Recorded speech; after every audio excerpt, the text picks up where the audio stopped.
Hey everyone, this is Packanack Lake. This is where I ran 100 miles. I did about 39 laps. Although the last 10 were just around this peninsula here. It was one of the toughest things I've ever done in my life, and these are my 10 to 12 reflections in running 100 miles. First, the whole event, the whole 32 hours was divine. The amount of synergies and serendipity that came about was only that which God can orchestrate. From seeing certain people, experiencing certain things. For example, about mile 50, it started to get dark into the night, mile 50 to 60.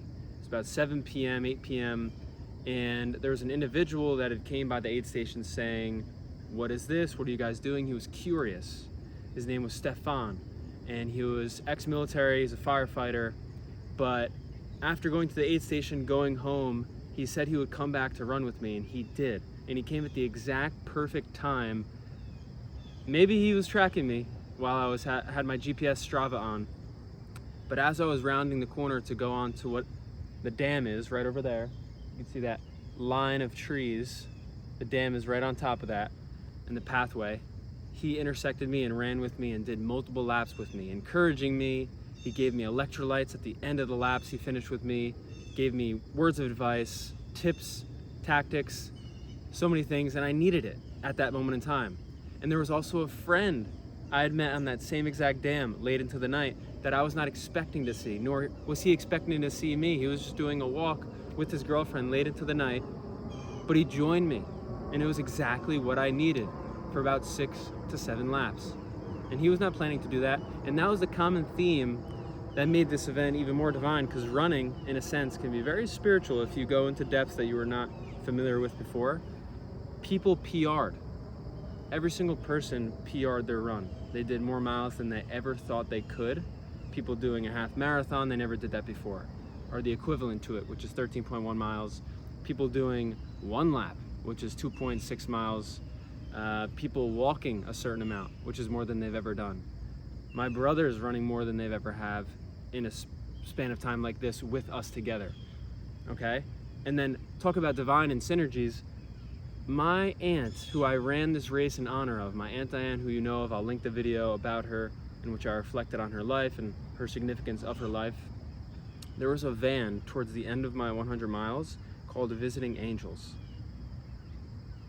And my Aunt Diane, we would call her an angel on earth. And I found that was so cool, because that little moment there, that van could have not been there. That van was there at that moment in time where I was running, where I could see it, and it reminded me of her, and it got me through it. So there was these little signs that happened. And then just the amount of people that came up to the aid station, came up to me individually when I was running saying, "Can we donate? Can we support in some way?" And I said, no, this is all just in honor of my aunt. Just watch her video about her life, learn about her, that's it. But it was cool to see the potency of this event, its impact, its significance on individuals, on the collective unit, which leads me into the next point of friends, family, my brothers, the unity it brought. It was beautiful. My parents went all out in helping me, staying up late into the night. My mom did so much in meal prep, cooking, helping prepare logistics. My dad staying up late into the night. Got a little sleepy at times, both of us, but it was late.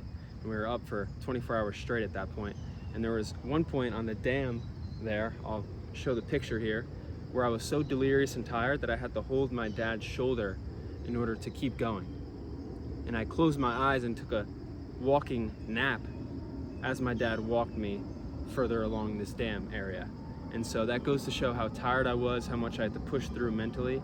But if it wasn't for my dad in that moment, I wouldn't have gotten through, right? Because a lot of people do these races and they say, like, I could do it all on my own. Like, I went through it. But without the people around me, the logistics, those supporting, those running, friends, family, my brothers stepped up big time. My brothers stepped up huge and helped me so much. They were so supportive, they were so encouraging, especially towards the end. Again, I'll link another video. My brothers pushed me to finish that 6 miles. If it wasn't for my brothers saying, get up, it's worth the 20% increase in pain for you to run rather than walk the rest of the 6 miles from mile 93, 94 to mile 100. If it wasn't for them, I would have kept walking. I would have finished this race in maybe 40 hours, but I finished in 32 hours because they said to keep going. No matter how much my feet hurt, I kept going because they pushed me, and it brought out a lot in them. And that was the point of this. Like I said, people reach PRs in their running capabilities. This run brought out more in people. It inspired and it influenced. And that is what a lot of I am. It's about action. It's about showing. It's not just about speaking these things, but showing you can do it. And then from that, people show what they're made of as well, because you push them to see themselves in a new way. You push them to new boundaries they've never been to before. But yes, talking on, I said family, friends, brothers, unity. The amount of unity it brought was so amazing. The point of this race was also to uplift the local community, because I want to serve my community in everything I do. It brought about people to ask what was going on. It brought conversations, connections. People showed up that I was not expecting to show up, and I love that. I really did. This run was about a collectiveness, a community, not just about myself at all. Actually, zero about myself. It was about my aunt in honor of her, building other people up, uplifting the community, and pushing ourselves to see what we're made of, to go beyond who we are now. I talked about action. Action cures all. You get it done, you win, people love a winner. Also, the presence I had after this run was like never before. And to this day, I feel more present, more stable in my conversations with others and in my life. I feel more clear than I ever have before. And I say this as the sun is shining onto me. What timing, what amazing timing. But truly, I feel so calm and so at peace. And I did before, but there's a certain level more, because when you go beyond your capabilities and you reach for more and you accomplish it,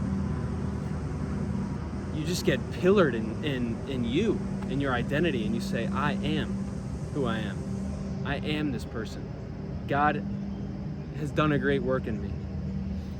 I will say as well, throughout the run, there were people saying, stop, don't keep going, especially mile 50. When I was halfway through, they said, we don't want you to get hurt, take it easy, you could stop here, this is plenty.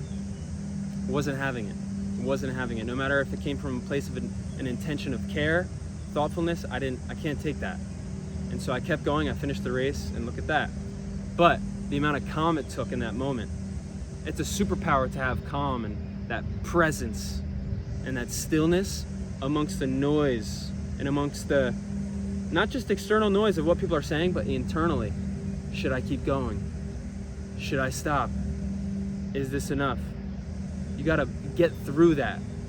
But it takes a level of calmness, because you move more smoothly, more calculated when you're calm. But when you're frantic, you're all over the place. You can't execute how you need to. I made a video on that too, and I'll link it here. How calm and stillness is a superpower. I will say, on top of that, don't doubt me. People who doubt me, it's like doubting one of the greatest stocks that will come of all time, but in relation to life. I show what I'm capable of, and God shows his mighty power through lifting me up in my weakness in my life. It was miles 60 and 90. It was miles 65 and 90 where I just wanted to stop. I remember mile 65, I did a big push. I'm over the hump, so I'm past 50 miles, so I'm over the hump. I'm headed down toward 100 miles now. I wanted to stop. I wanted to give up. I feel my body could not keep going. But what I needed most in that moment was fuel, meaning food, water, electrolytes. So I stopped, I intook all that. I laid down, I lifted up my legs, let the blood flow go in the other direction, and it helped me tremendously. And then I talk about synergies, talk about this event being divine. My good friend's girlfriend was there, who's a personal trainer, who gave me advice on stretches to do. And when I did them in that moment, at mile 65, when I took that break at the aid station, it revitalized me. It gave me new energy and allowed me to keep going. And I popped up after doing all those stretches and getting the rest and the fuel. And I did another 2-3 laps at an amazing pace. I'll even screenshot the per mile paces, and I'll show you in that 65 plus mile marker between 65 and 70, my mileage was the best it was throughout the entire race. And that's the thing too. Right after you get over the hump, you find the better version of yourself and you get this newfound energy, because it was after mile 90 where I felt I can only walk on the bridge. And I'll take a video of the bridge here because I'm looking at it, because this is the peninsula I did like multiple times instead of doing the whole lake towards the last 10 miles of the run, because it felt easier to do like small laps like this. That bridge, I can only walk at one point.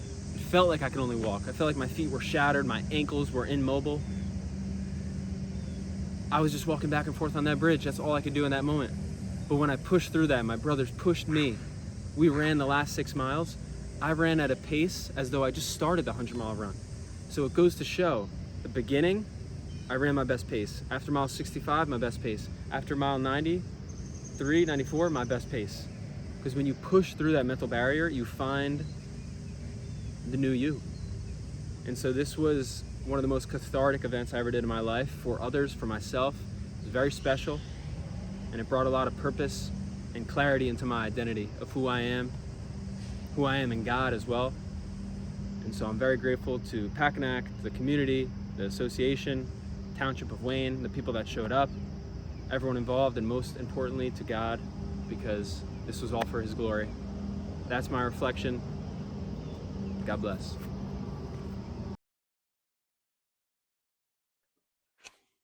June 28th,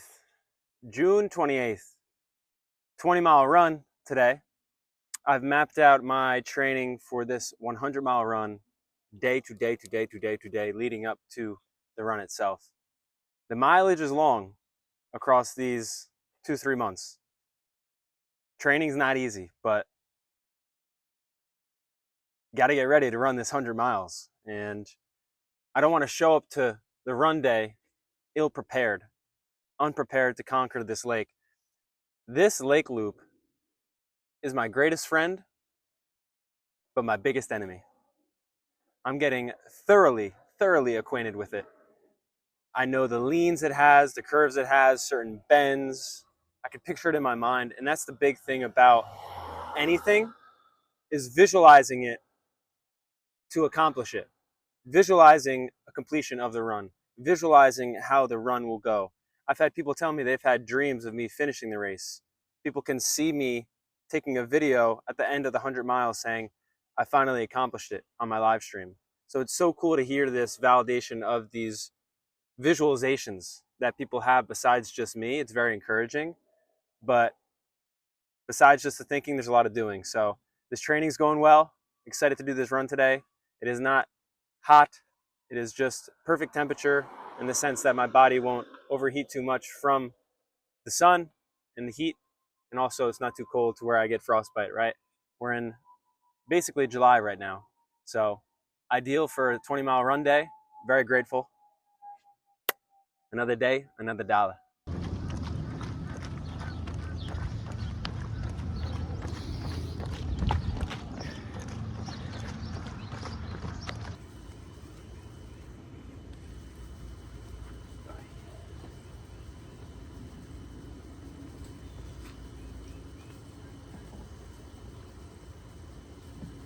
I like running in the sun. Mom's going to get coffee. Say hello to the camera. Hello. Talking about coffee, there will be coffee on the run. Cabana coffee. I'm documenting my training. Oh, okay, great. Should I close this? Yeah, you can. I need new shoes. Look at these things. I'll get new shoes for the run.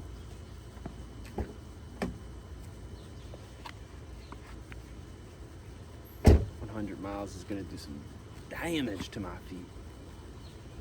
But good socks and good shoes will go a long way. And a lot of Vaseline and Band-Aids.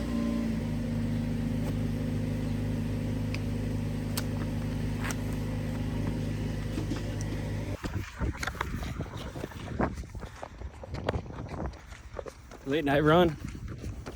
Went to an event during the day with my good friend Luke and heard one of the greatest speeches I've ever heard in my life. Ed Milet lit a fire in my soul, The way he communicated that speech was particularly impressed upon my heart as well. Amazing communicator and storyteller. I'm inspired, and it's helping fuel my late night run. But gotta get in my miles. Tomorrow, it'll be July 13th, and I have a 15-mile run, longest run within this training for the 100-mile run training to date. So excited for that. Doing a great job lately with fueling, proper food, and proper run training. So gotta keep it going. Grateful and alive and blessed. And we're back at it the next day. Sunday morning, first leg of the 15-miler. Sleep, critical. Critical to get good sleep if you're running this type of distance and doing this type of training. Proper fueling today. I got fruit, waters, and PB&Js to fuel my run.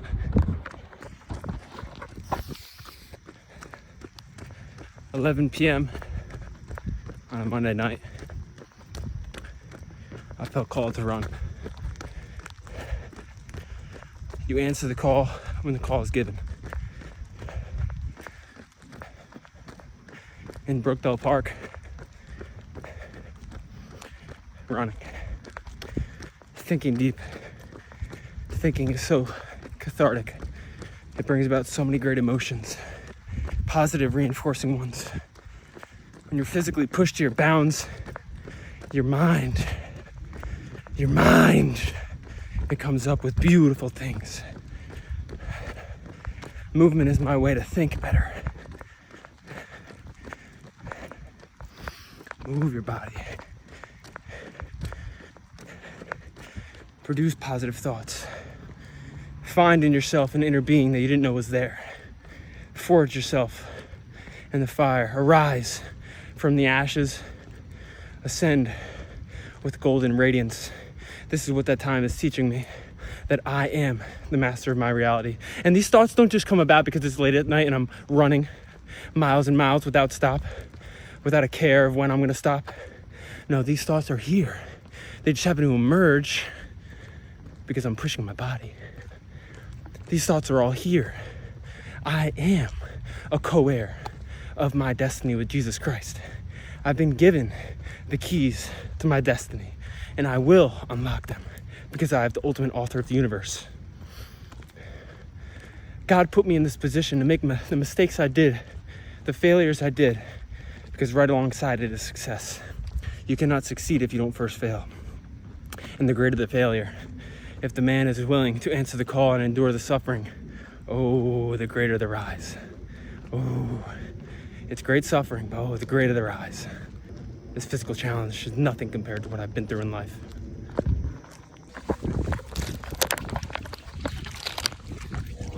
Legs feel amazing.